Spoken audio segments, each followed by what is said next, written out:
बिस्मिल्लाहिर्रहमानिर्रहीम। अस्सलाम वालेकुम डियर स्टूडेंट्स। जैसा कि आप जानते हैं कि हमने लास्ट लेक्चर नंबर 10 में टाइप्स ऑफ मालिक्यूल को स्टडी किया था। आज बच्चों हम मालिक्यूल्स की टाइप्स यानी केमिकल फार्मूला की टाइप्स स्टडी करने जा रहे हैं। तो chemical formula are of two types.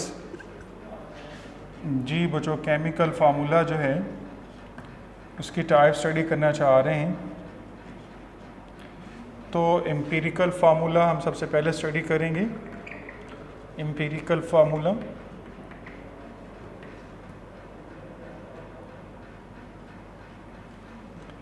सबसे पहले इसकी डेफिनेशन आपको बताई जा रही है। What is meant by empirical formula. तो बच्चों, एम्पिरिकल फार्मूला की डेफिनेशन क्या है? It is the simplest whole number ratio of atoms present in a compound. दोबारा देख सकते हैं, बोर्ड की तरफ तवज्जो कीजिएगा। इट इज़ द सिंपलेस्ट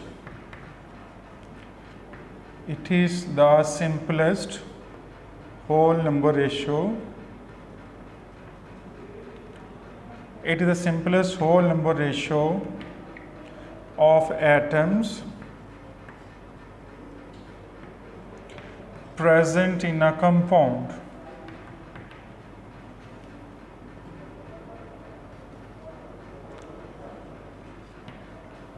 जी बच्चों, डेफिनेशन जैसे कि आपको बताई जा रही है, सादा तरीन फार्मूला है कंपाउंड को रिप्रेजेंट करने का, उसको हम एम्पिरिकल फार्मूला का नाम देते हैं।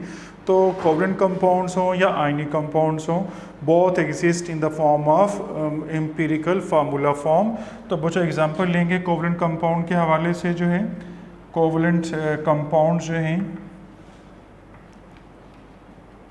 जैसा कि हमारे पास सिलिका जिसको हम सैंड कहते हैं,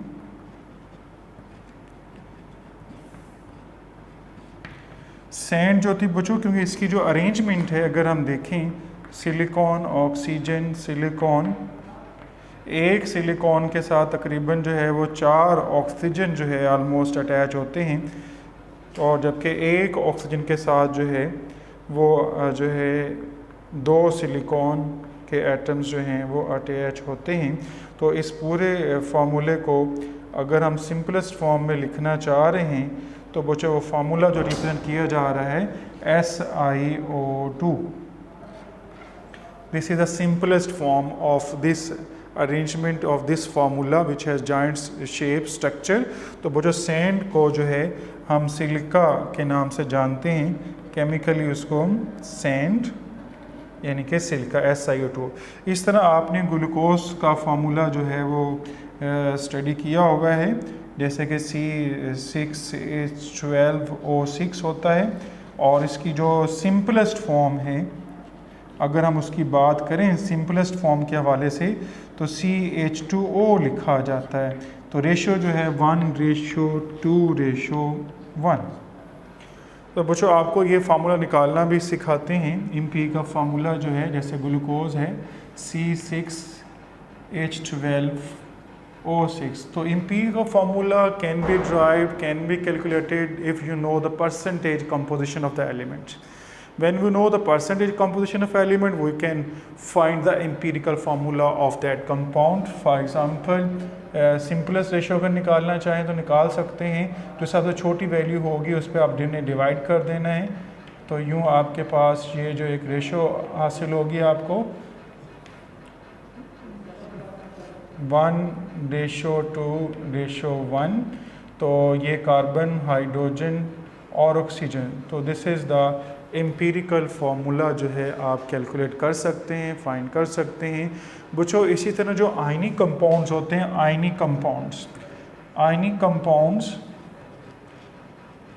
you know that they exist in 3 dimensional network, जो है 3 डायमेंशनल फॉर्म में एग्जिस्ट करते हैं, और in which the oppositely charged ion are surrounded with each others.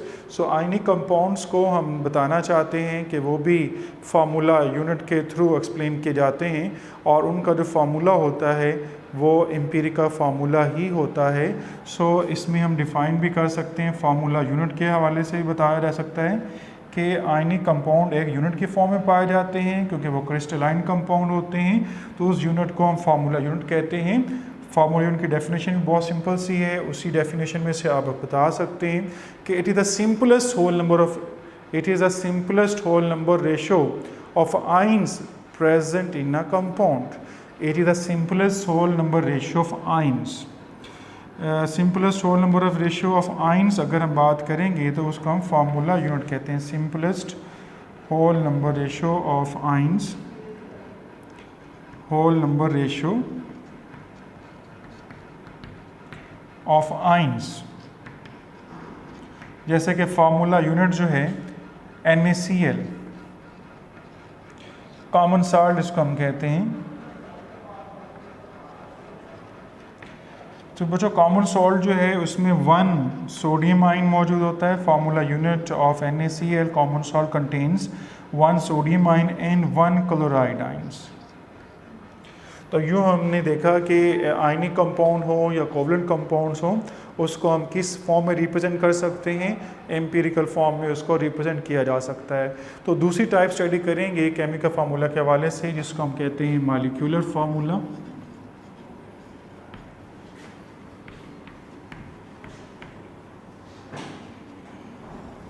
जी बच्चों, मॉलिक्यूलर फार्मूला क्या होता है? इससे पहले हमने टाइप्स ऑफ मॉलिक्यूल पढ़ी कि मॉलिक्यूल किसको कहते हैं. Molecule is form by the combination of atoms. Molecules are form by the combination of atoms.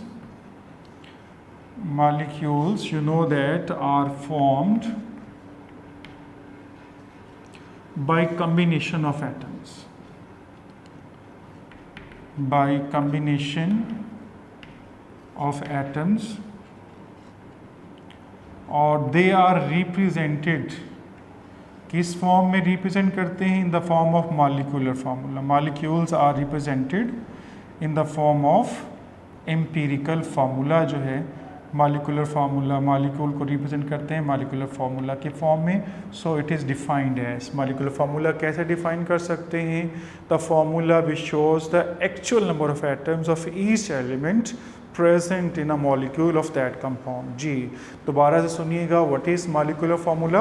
The formula which shows the actual number of atoms.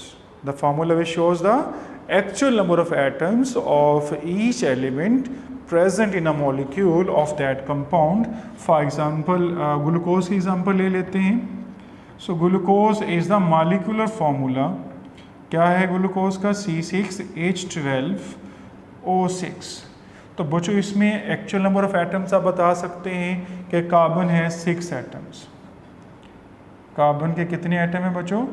6 atom मौजूद हैं. हाइड्रोजन जो हैं उसके एटम्स की तादाद भी आपको मालूम हो चुकी है, वो 12 एटम्स मौजूद हैं उसके. ऑक्सीजन जो है बच्चों हमारे पास जो है वो 6 एटम्स मौजूद हैं उसके. तो यूँ है पता चला actual number of atoms into atoms की तादाद के मुतालिक हर एटम्स. अब एलिमेंट्स क्या हैं हमारे पास? इसमें 3 एलिमेंट्स होते हैं, कार्बन, हाइड्रोजन और ऑक्सीजन. तो हमने एलिमेंट्स के मुतालिक भी इंफॉर्मेशन मिल गई और बच्चों एटम्स से रिलेटेड भी इंफॉर्मेशन मिल गई. इसी तरह हम टोटल नंबर ऑफ एटम्स की तादाद को भी इसमें बता सकते हैं. टोटल एटम कितने हैं? 24 हैं. तो इसलिए डेफिनेशन हमें क्या कहती है? The formula which tells us the actual number of atoms of each element present in molecule of that compound is called molecular formula. And we know that the molecular formula is calculated or derived from the empirical formula by using the relationship. वो relationship क्या है? वो आपको relationship बताते हैं कि आप उससे जो है वो कैलकुलेट कर सकते हैं. जैसे कि एम्पिरिकल फार्मूला के मुतालिक आपको बताया जा चुका है कि उसको भी फाइंड कर सकते हैं. इस तरह मॉलिक्यूलर फार्मूला जो है एम्पिरिकल फार्मूला से हम मालूम कर सकते हैं by using the following relation के molecular formula is equal to empirical formula into number of atoms. तो ये आप यूज़ कर सकते हैं जो है अरेंजमेंट. अगर n की वैल्यू फाइंड करनी हो तो बच्चों आप क्या करेंगे? Molecular mass over empirical formula mass. Empirical formula mass तो इससे आप वैल्यू ऑफ एन भी फाइंड कर सकते हैं। ये अलग से क्वेश्चन भी दिया जा सकता है, what is the relationship between empirical formula and molecular formula. तो आज के लिए बच्चों जो है ये आपको जो लेक्चर दिया गया है इसमें आपको केमिकल फार्मूला की टाइप्स जो हैं वो बताई गई हैं। तो बहुत इंपॉर्टेंट क्वेश्चन है, इनको आपने लर्न भी करना है, राइट भी करना है। तो आज का लेक्चर कंप्लीट हुआ। इंशाल्लाह नेक्स्ट लेक्चर में दोबारा मुलाकात होगी। आज के लिए इतना काफ़ी है। अल्लाह हाफ़िज़।